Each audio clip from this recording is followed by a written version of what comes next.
이 대행렬도는 높이가 2m, 길이가 6m의 이 커다란 한 장의 판석 위에 빈틈없이 그려져 있습니다.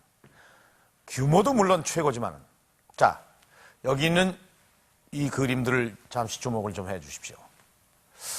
참 표정이 아주 하나같이 생생합니다.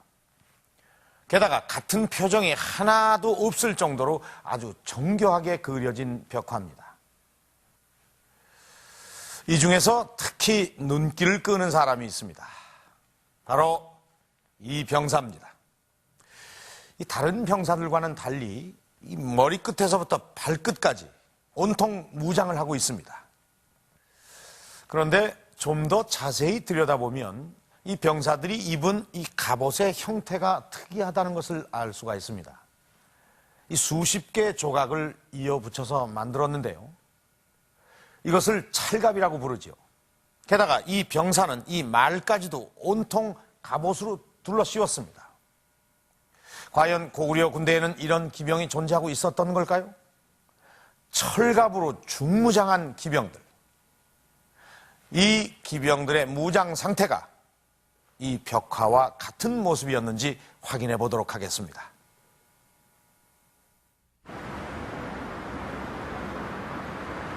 지난 1998년 발굴에 성공한 서울 아차산 고구려 유적지.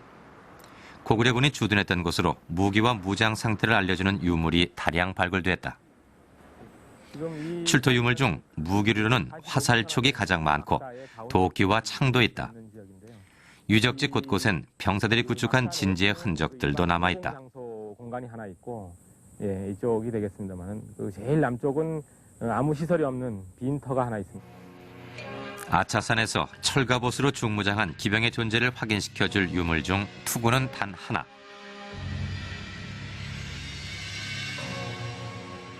발굴 당시엔 머리에 쓰는 둥그런 형태만 남았다고 여겼으나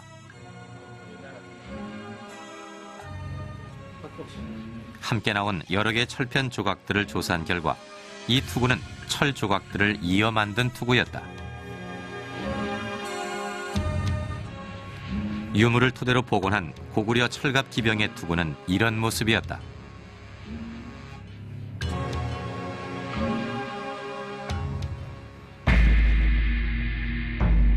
그런데 아차산의 또 다른 곳에서 크기가 똑같은 철편들이 발굴됐다. 발굴팀은 이것이 갑옷을 만드는 재료, 즉 철갑의 재료임을 밝혀냈다.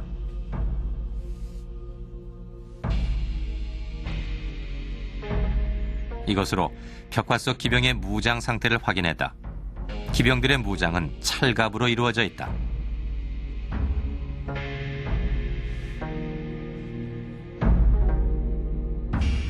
그런데 그동안 발굴된 갑옷은 가장 우수하다는 가야의 판갑이었다. 고구려의 철갑과는 전혀 다른 형태다.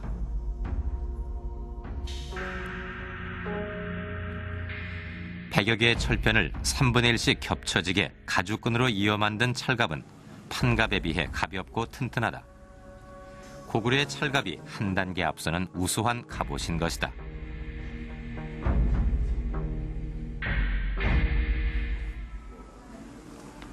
현대적으로 봐서는 아주 고급 소재로 만든 이른바 21세기형 전투복이라고도 볼 수가 있습니다. 그러니까 우선 가볍고 그러면서도 외부의 충격을 잘 흡수해내고 또 쉽게 뚫리지도 않고 그런 면에서 아주 신흥 병기라 할까요? 그런 것인데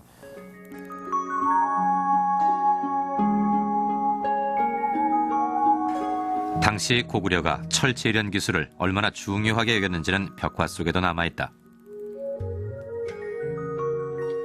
압록강 부근 지반 지역에서 발굴된 5회분 4호 고분 벽화에 등장하는 제철신이 그것이다.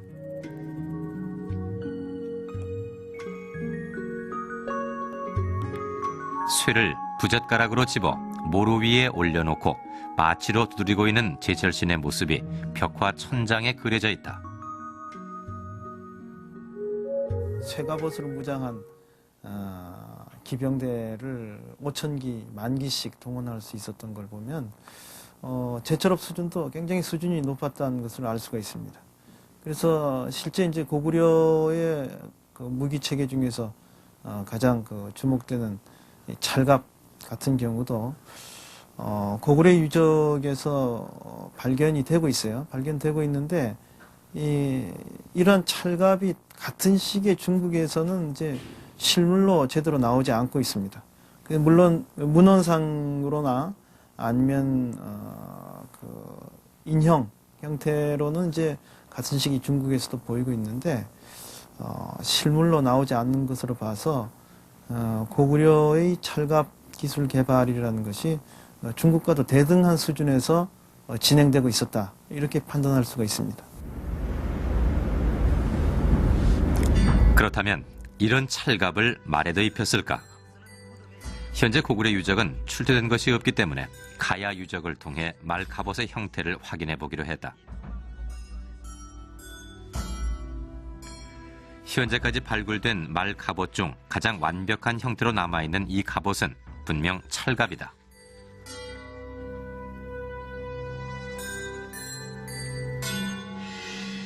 판갑이 대부분이었던 가야 지역에서 왜 찰갑이 발견된 것일까?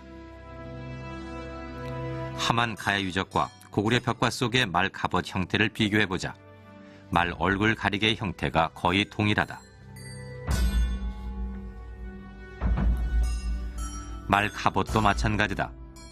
5세기 가야 유적이 4세기 중엽 안악 3호분의 벽화와 완벽하게 닮아있다.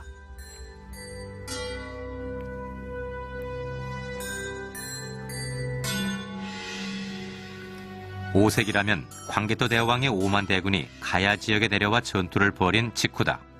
그 영향 때문은 아닐까?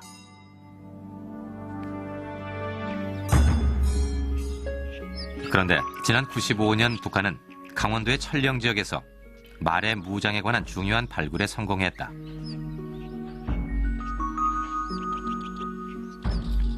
땅속에서 흙으로 만든 수십 개의 말 인형을 찾아내는데 몸통과 얼굴에 갑옷을 두른 무장한 말 인형들이었다. 3, 4세기 유적으로 추정되는 이 발굴로 고구려는 가야보다 최소한 100여 년 앞서 말에도 무장을 시켰음이 확인된다. 이렇듯 완벽한 무장을 갖춘 말과 병사는 그 존재만으로도 적을 위협하기에 충분했을 것이다.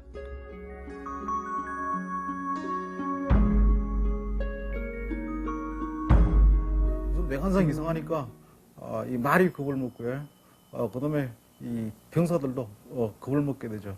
그리고 또 활이나 새날 쐈을 때 이 중장기명이 잘 죽지 않습니다. 죽지 않고 계속 밀고 내려오니까 매우 위협적이죠. 그리고 이런 상황을 최근의 상황과 비교하면 6.25 때 북한군 탱커가 계속 우리 아군이 뭐 총이나 대포를 쏘아도 끄떡도 안 하고 밀고 내려오는 상황을 연상하시면 되겠습니다. 그런데 병사와 말이 온통 철갑으로 두른 이런 상태에서 과연 적과 제대로 싸울 수 있었을까? 이 의문은 삼실종 공성도 벽화가 해결해준다.